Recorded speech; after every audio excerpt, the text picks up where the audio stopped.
మన ప్రభువును రక్షకుడైన యేసుక్రీస్తు శుభనామనందనాలు. ప్రియదేవుని సంగమ ప్రియదేవుని బిడ్డలారా, మరి ఉదయకాల సమయం దేవుని వాక్యం ధ్యానించుకున్న ముందుగా ప్రార్థన చేసుకుందాం. ప్రార్థన. కృపగల తండ్రి, దయగలమ యేసయ్య, నీ బంగారు పాదాలకు లెక్కలేని వందనాలు, స్తుతులు, స్తోత్రం. గతించిన రాత్రి అంతా నీ రేఖల చాటును కాచి కాపాడి సంరక్షించిన దేవ, మరి ఉదయకాల సమయం సజీవ లెక్కను చేరి ప్రార్థించుండగా వాక్యమైన దేవుడు వాక్యం దాన్ని నాతో మాతో మాట్లాడి మీరే మహిమ ఘనత ప్రభావాలు పొందమని యేసునామమున నడుచున్నాం తండ్రి. ఆమేన్. ప్రియదేవుని సంగమ ప్రియదేవుని బిడ్డలారా, నిడదనకు ఏర్పాటు చేయడం దీని వాక్య భాగము అపోస్తలుడైన పౌలు ఎఫెసీయులకు రాసిన పత్రిక 2వ అధ్యాయము 14 నుంచి 18 వచనాలు ధ్యానం చేసుకుందాము. అపోస్తలుడైన పౌలు ఎఫెసీయులకు రాసిన పత్రిక 2వ అధ్యాయము 14 నుండి 18 వచనంలో ఈ విధంగా రాయబడినవి. ఆయన మన సమాధానమై ఉండి మీకును మాకును ఉండిన ద్వేషమును అనగా విధిరూపకమైన ఆజ్ఞలు గల ధర్మశాస్త్రమును తన శరీరమందు కొట్టివేయుట చేత మధ్యగోడను పడగొట్టి మన ఉభయులను ఏకము చేసెను. పౌలు ఎఫెసీ సంఘానికి పత్రిక రాస్తూ క్రీస్తు మనకు సమాధానమై ఉన్నారు అంటే ప్రభువును బట్టి, ప్రభు యొక్క కార్యాలను బట్టి ఆయన ఏదైతే మన నిమిత్తమో చేయను ఉద్దేశించి తండ్రి ఆయనని ఈ లోకానికి పంపించారో, తండ్రి యొక్క చిత్తాన్ని జరిగించిన కుమారుడైన క్రీస్తు ప్రభువారు ఉభయుల ఎడల అంటే తండ్రితో మనకు ఉండవలసిన సంబంధము, తండ్రి యందు మనము జీవించవలసిన ఆ యొక్క నిండు ప్రేమను గురించి పౌలు ఇక్కడ తెలియజేస్తున్నాడు. అంటే శరీర అనుసారమైన ఆయన మన మధ్య శరీరధారిగా నివసించి మన నిమిత్తము, మన పాపముల నిమిత్తము ఆయన శ్రమపరచబడ్డారు. అంటే మనం పొందవలసిన ఆ యొక్క శ్రమను ఆయన భరించారు. మనం చేసిన అతిక్రమాలు, పాపములన్నీ ఆయన మీద మోపబడ్డాయి. కాబట్టి ఇక్కడ పౌలు భక్తుడు తెలియజేస్తున్న మాట, ఆయన మన సమాధానమయ్యుండి మీకును మాకును ఉండిన ద్వేషమును అంటున్నాడంట. అంటే ఎవరైతే లోకమునందు పాపము చేత, మరణము చేత నిత్యజీవాన్ని పొందుకోలేక దేవుని సన్నిధికి చేరలేని స్థితిలో ఉన్నారో అటు వారందరినీ ఇప్పుడు తన కుమారుడైన క్రీస్తు ప్రభువారు తండ్రి యొద్దకు చేర్చడానికి ఆయన మధ్యవర్తిగా వచ్చి ఉన్నాడు. ఈయన ద్వారా మనము ఉభయులము, అక్కడ అంటున్నాడు ఏమని, సమాధానమై ఉండి మీకును మాకును ఉండిన ద్వేషమును అనగా విధిరూపకమైన ఆజ్ఞలు గల ధర్మశాస్త్రమును. విధిరూపకము అంటే దేవుడు ధర్మశాస్త్రాన్ని వ్రాయించి తద్వారా జీవించమని, ఆ ప్రకారము జీవించగలిగిన స్థితిని దేవుడు ఇచ్చినప్పుడు ఆ ధర్మశాస్త్రమును అనుసరిస్తూ దేవుని యొక్క నీతిని జరిగించవలసి ఉన్నాము. కాబట్టి ఇక్కడ ధర్మశాస్త్రము దేవుని యొక్క ఉద్దేశాన్ని, దేవుని యొక్క ఆజ్ఞను ఏ విధంగా మానవుడు ఇహమందు జీవించాలో తెలియజేసింది. కానీ ఇక్కడ మరణము నుండి మనలను నిత్యత్వానికి నడిపించడానికి ఆ ధర్మశాస్త్రము మరి ఎంతమాత్రము ఆధారం చేయబడలేదు. కాబట్టి ఇక్కడ నీతిని జరిగించాలంటే నీతిమంతుడైన ఏ నింద లేని తన కుమారుని లోకానికి తండ్రి పంపించారు. కాబట్టి ఆ క్రీస్తు ప్రేమను బట్టి, క్రీస్తు యొక్క రాకడను బట్టి పౌలు చెప్తున్న మాట, తన శరీరమందు కొట్టివేయుట చేత అంటున్నాడు. అంటే తన కుమారుడైన యేసు ప్రభు వారి యొక్క దేహమును బట్టి, శరీరమును బట్టి, ఆయన చిందించిన రక్తమును బట్టి ఇదేమైందంట, కొట్టివేయట చేత మధ్య గోడను పడగొట్టి మన ఉభయులము ఏకము చేసెను అంటున్నాడు. ఇప్పుడు తండ్రితో మనకి ఉండే ఆ యొక్క సంబంధాన్ని కొనసాగించడానికి ప్రభువు మధ్యవర్తిగా వచ్చి ఆ అడ్డుబండగా ఉన్న పాపం అనే దానిని, మరణం అనే దానిని ఆయన ఛేదించి ఆయన రక్తము చేత దాన్ని కడిగి శుద్ధీకరించి మనలను తండ్రితో సమానము పరచడానికి సమాధానకర్తగా వచ్చాడు. కాబట్టి పౌలు ఎఫెసీ సంఘానికి మరియు సార్వత్రిక సంఘానికి తెలియజేసే మాట ఏంటంటే, ఇట్లు సంధి చేయుచు ఈ ఇద్దరిని తన యొద్ద ఒక నూతన పురుషునిగా సృష్టించి అంటున్నాడు. అంటే మనము తండ్రితో, కుమారునితో, పరిశుద్ధాత్మతో సదాకాలము జీవించడానికి ప్రభువు మనకు మార్గమై ఉన్నాడు. కాబట్టి క్రీస్తు మార్గమును, క్రీస్తు సత్యమును, ఆయన వాక్యము ద్వారా మనము ఆయన యొద్దకు చేరువారమై ఉన్నాము. కాబట్టి శరీరధారి అయిన క్రీస్తు మన పాపముల నిమిత్తము ఆయన పంపబడి, నలుగగొట్టబడి, శ్రమపరచబడి, ఆయన చెందించిన రక్తము చేత మనకి సమాధానము కలిగింది. కాబట్టి ఇట్లు సంధి చేయుచు ఈ ఇద్దరిని తన యొద్ద ఒక నూతన పురుషునిగా సృష్టించి అంటున్నాడు. అంటే మనము ప్రభువుతో, పరిశుద్ధాత్మతో కలిసి తండ్రి యొద్ద చేరడానికి క్రీస్తు చూపిన మార్గం ఏదైతే ఉందో ఆ మార్గమును అనుసరించి నేడు మనము తండ్రికి మరి ప్రార్థించినప్పుడు ఆయన మన ప్రార్థన ఆలకించేవాడై ఉన్నాడు. కాబట్టి ఏ భేదమో లేదు, అందరము పాపము చేసి దేవుడు అనుగ్రహించు మహిమను పొందలేకపోతున్న సందర్భంలో ఆ మహిమను మనం పొందడం కోసము తండ్రి తన కుమారుని లోకానికి పంపించి ఆయన ద్వారా ఈ రక్షణ కార్యాన్ని జరిగించారు.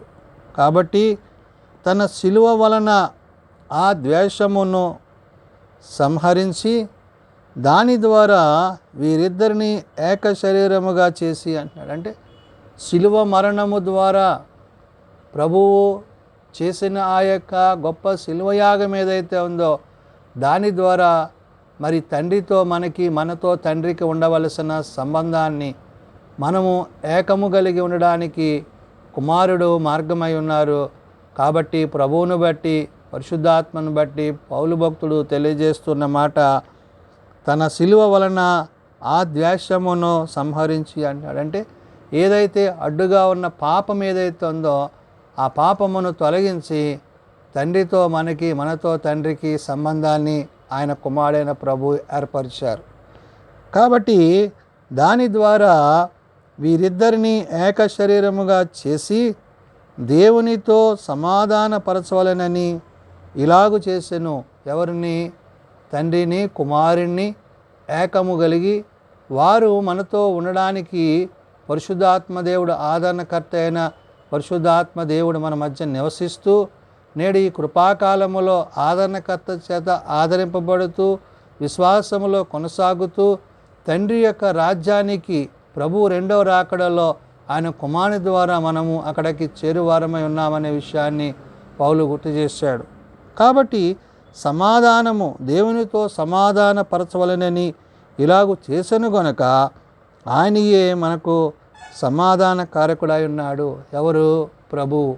ఆయన ద్వారా ఈ సమాధానం మనకు కలిగింది. కాబట్టి మార్గమైన ప్రభువును బట్టి, సత్యమైన ప్రభువును బట్టి ఏ జీవము మనం కలిగి ఉన్నామో, ఏ జీవాత్మను మనకు ఆయన అనుగ్రహించాడో ఆ జీవమునందు మనం జీవించుచు ప్రభువులో, పరిశుద్ధాత్మలో తండ్రితో సహానుభావం కలిగిన వారమై యుగయుగములో జీవించవలసిన వారమై ఉన్నాము.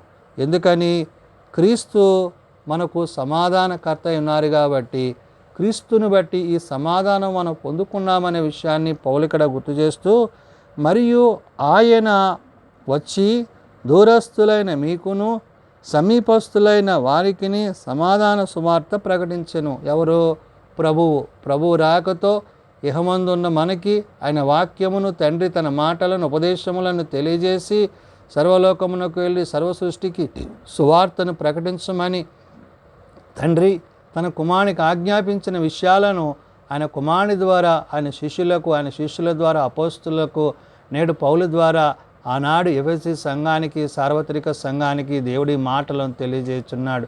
కాబట్టి ఉభయులము అనగా మనము ఆయనతో, ఆయన మనతో సదాకాలము జీవించాలంటే ఎవరైతే మన మధ్యకు వచ్చి పంపబడి ఉన్నారో ఆ మార్గమైన క్రీస్తుని బట్టి పౌలు చెప్తున్న మాట, మరియు ఆయన వచ్చి దూరస్థులైన మీకును సమీపస్థులైన వారికిని సమాధాన సువార్త ప్రకటించెను. కాబట్టి ఆ ప్రకటింపబడిన సువార్త ఆయన ద్వారానే మనము ఉభయులము ఒక్క ఆత్మయందు తండ్రి సన్నిధికి చేరగలిగి ఉన్నాము అంటున్నాడు. అంటే తండ్రితో మనము ఏకము కాబడడానికి కుమారుడు మార్గమై ఉన్నాడు. కుమారుని ద్వారా నేడు మనము ఆయన యొద్దకు చేర్చబడుతున్నాము. ఆయన యందు మనము జీవించాలంటే, ఆయనతో మనము సదాకాలం ఉండాలంటే క్రీస్తు యేసు మార్గమునందు, ఆయన ఉపదేశముల యందు, ఆయన చూపిన ప్రేమ యందు మనము నిలిచిన వారమై ఇహమందు తండ్రి యొక్క మాటల చేత, పరమందు ప్రభువుతో సదాకాలము జీవించగలిగిన స్థితి ఆయన మనకు అనుగ్రహించును. కాబట్టి మనము ఇతరుల ఎడల ఎటువంటి ప్రభు యొక్క ప్రేమ కలిగి ఉండాలో ఆ ప్రేమ యందు నిలిచిన వారమైతే, ఆ ప్రేమ యందు కొనసాగిన వారమైతే, పౌలు ఎఫెసీ సంఘానికి తెలియజేసిన మాటలలో క్రీస్తు మనకు సమాధానమై ఉన్నాడు కాబట్టి, క్రీస్తుని బట్టి, క్రీస్తు ప్రేమను బట్టి ఆ సమాధానాన్ని మనం పొందుకొని ఆయనతో యుగయుగాలు జీవించేవారమై ఉండాలని ఉదయకాల సమయమున భక్తులైన పౌలు ద్వారా పరిశుద్ధాత్మ దేవుడు తెలియజేస్తున్న మాటలు. ప్రార్థన చేసుకుందాం. ప్రేమగల తండ్రి, కృపగలిగిన దేవ, నిజమైన ఆయన, తండ్రితో మాకుండవలసిన ఆ నిత్య ప్రేమను మేము నీ యొద్ద నిలిచి, నీ యందు జీవించి, నీవు మాకు చూపిన మార్గమును అనుసరించి గైకొని తండ్రి యొద్దకు చేరుటకు మార్గమై ఉన్న ప్రభువా నీకు వందనాలు. అవును నాయన, మేము నశించక, మేము మరణములోనికి పడిపోక, చీకటిలో పడిపోక నీ వెలుగులో జీవించున్నట్లు, నీతో యుగయుగాలు జీవించుటకు మీరు మాకు అనుగ్రహింపజేసిన ఈ యొక్క రక్షణను బట్టి వందనాలు. మరణపు ముళ్ళు విరిచి మరణాన్ని గెలిచి తిరిగి లేచిన తండ్రి నీ కుమారుడైన క్రీస్తుని బట్టి, క్రీస్తు ప్రేమను బట్టి ఆ సత్యమునందు మేము నిలిచి, ఆ వాక్యమందు మేము జీవిస్తూ తండ్రి నీ కుమారుని ద్వారా నీ యొద్దకు రాగలుగుటకు ఆయనను మాకు మధ్యవర్తిగా పంపించి ఆయన ద్వారా మమ్మలను అయ్యా నీవు మేము ఏకమై జీవించడానికి నీ కృపను మాకు ఇచ్చి ఉన్నారు. కాబట్టి నాయన, ఈ కృపాకాలంలో ఉన్న మేము సమాధాన సంబంధమైన నీ సువార్త ద్వారా నీ యందు నిలిచినట్లు, జీవించినట్లు మా అందరికీ నీ కృప దయచేయండి. మేము బలహీనులం ప్రభువా, మమ్మల్ని బలపరచండి. మేము రోగులం ప్రభువా, మమ్మల్ని స్వస్థపరచండి. అయా మీ చేతి గాయముల చేత మాకు స్వస్థతను, ఆరోగ్యమును దయచేయండి. చిన్నబిడ్డలు, యవనులు, పెద్దలు, వృద్ధులు ప్రతివారిని వారి వారి తరగతుల చొప్పున ఆశీర్వదించి దీవించండి. జన్మదినాలు, వివాహ దినాలు, కూడికల కుటుంబాలను ప్రత్యేకపరచండి. తమ ప్రియులను పోగొట్టుకున్న కుటుంబాలను ఆదరించండి. ఏ ఒక్కరూ నశించక అంతటందరూ మారు మనస్సు కలిగి పాపక్షమాపణ కలిగి నీ నిత్యరాజ్యములో చేరగలుగుట కట్టి కృప దయచేయమని, తన పరిచర్యలో తోడైండమని, మహిమ, ఘనత, ప్రభావాలు మీరే పొందుకొనమని యేసునామం నడుచున్నాం తండ్రి. ఆమెన్. పరలోకమందున్న మా తండ్రి, నీ నామం పరిశుద్ధపరచబడగాక, నీ రాజ్యం వచ్చుగాక, నీ చిత్తం పరలోకమందు నెరవేర్చినట్లు భూమి మీద నెరవేరుగాక. మా అనుదిన ఆహారం నేడు మాకు దయచేయము. మళ్ళీ అపరాధం చేస్తున్న వారిని మేము క్షమించి ఉన్న ప్రకారం మా అపరాధములను క్షమించుము.